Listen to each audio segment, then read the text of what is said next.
Hello mga busing mga madam, it's me again, ang inyong lingkod, Idi Makasilang. Good day sa buong mundo at magandang gabi dyan sa Luzon, Visayas, Mindanao, Philippines. Kumusta po kayong lahat mga busing mga madam? Kumusta po sa buong mundo na may mga Pilipino? Kumusta po kayong lahat mga busing mga madam? Okay, Luzon, Visayas, Mindanao, kumusta po kayong lahat dyan? Sa akong mga amigo, amiga sa Visayas, sa Mindanao, kumusta na mo tanan, untana na mo sa maayong kahimtang, mga busing, mga badam. Maraming salamat sa inyo. Okay. Please, please dalawin nyo ang aking FB, dalawin nyo ang aking YouTube channel, Idi Makasilang po, mga busing, mga badam. Okay.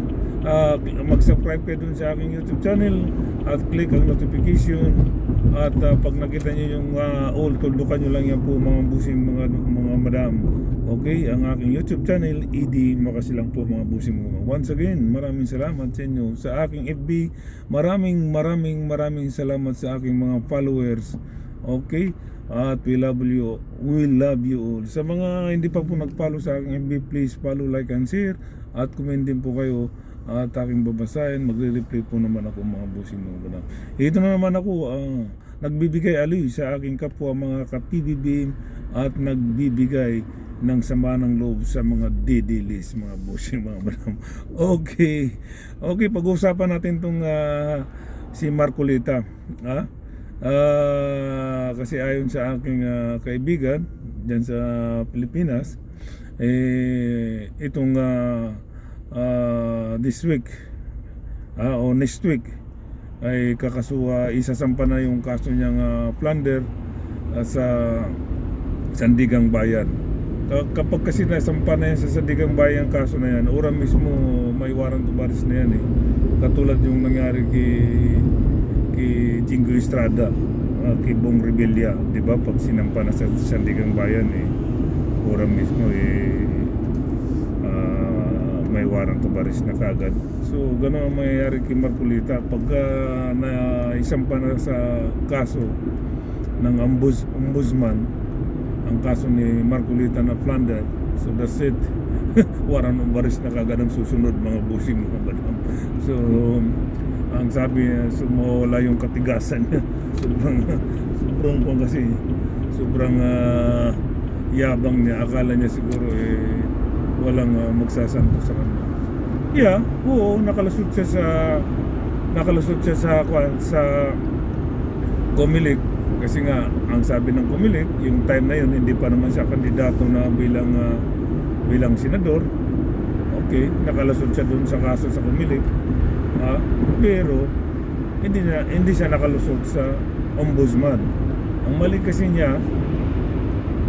ni Marcolita mga busing mga madam, hindi siya nag-resign hindi siya umalis ng congressman kasi ang congressman siya ng Sagip Party List yun ang partido niya, Sagip Party List.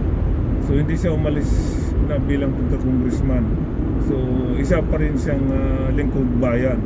So yun ang kaso sa kanya doon siya nagkamali kasi mismo sa bibig niya nanggaling na may nag-donate sa kanya na sila Michael Defensor at Espirito at yung isa tatlo yun at yung isa hindi ko alam yung isa nasa bibig ko pero nakalimutan ko.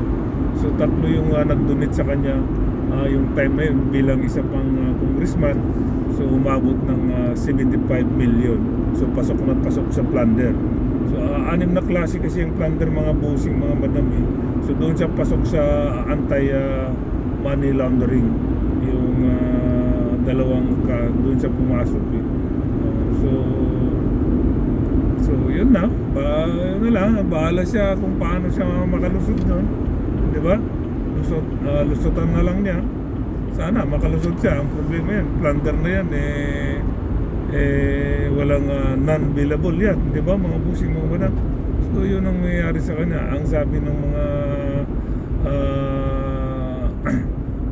supporter ni Marcolita, hindi daw nila pwedeng ibigay si Marcolita na arestuhin Oo, hindi daw nila pwede, hindi nila papayagan. So, bakit sino yung mga reporter, mga pati daw iglesia? Bakit sino ba? Kung si kung si Kwan nga si Digong, Tatay Digong, inaresto nga, wala nga nagawa yung mga supporter ni Tatay Digong. O di ba?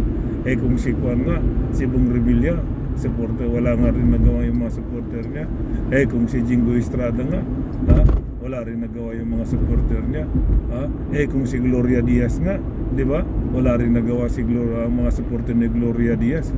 Gloria, sorry. Si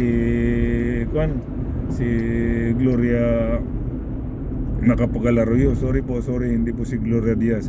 Kasi kaparehas kasi ng pangalan. Si Gloria Macapagal Arroyo, di ba? Wala rin nagawa yung mga supporter niya. Si Marcolita pa kaya na ano magagawa ng supporter ni Marcolita at mga iglesia? Labanan nila yung gobyerno, gobyerno yan. Di ba?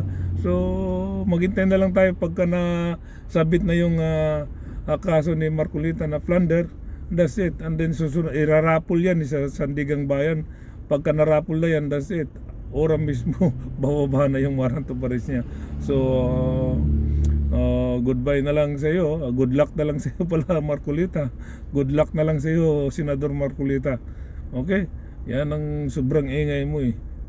Kung hindi ka maingay, wala sanang problema eh. Kasi ang ingay-ingay mo, nakasar na siguro si Ombudsman sa kaingayan mo. Di ba, di patay ka ngayon. At saka nanggaling rin sa bibig mo eh, na yung donation sa bibig mo mismo nang galing. Di patay ka rin. Ikaw rin mismo ang umamin eh. Di ba? Kaya sorry ka na lang. So ayun. Walang magagawa yung mga supporter nila. Supporter ni Marcolita, iglesia na hindi nila pwedeng labanan ng gobyerno. Gobyerno yan eh. Kaya nga may gobyerno tayo. Kaya nga gobyerno eh. Di ba mga busing mga bada? So masabi ko na lang sa Marcolita, good luck. Good luck na lang sa iyo kung paano mo yan harapin ang kaso mong plunder mga busing mga badam. Okay, hanggang dito na lang po mga busing mga badam. Once again, maraming salamat po sa aking mga followers. We love you all mga followers ko. Okay? At sa mga hindi pa po nag-follow sa aking FB, please follow, like, and share. At mag-comment kayo at babasahin ko pa naman. Sa mga wala pa nag-follow sa akong FB, sa akong mga amiga dira sa Bisaya o Mindanao, mag-follow na mo o mag-comment mo tayo. Pasaw man ako na mag-reply man ko. Okay? Daghang kayong salamat sa inyo tanan sa Luzon, Visayas, Mindanao, Philippines. Okay? Bye-bye! Peace!